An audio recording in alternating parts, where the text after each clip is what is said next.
முதல் உலகப் போருக்கு பிந்தைய உலகத்தின் 3 முக்கிய சர்வாதிகாரிகளின் பெயர்கள்.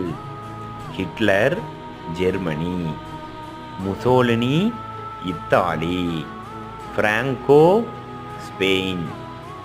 அதாவது முதல் உலகப் போருக்கு பிந்தைய உலகம், முதல் உலகப் போர் முடிஞ்சிருச்சு. முதல் உலகப் போர் 1918ஆம் ஆண்டு முடிந்தது.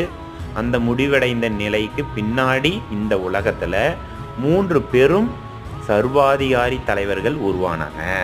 அவங்க யார் அப்படின்னா, ஜெர்மனியை சேர்ந்த ஹிட்லர், இத்தாலியை சேர்ந்த முசோலினி, ஸ்பெயின் நாட்டை சேர்ந்த பிராங்கோ.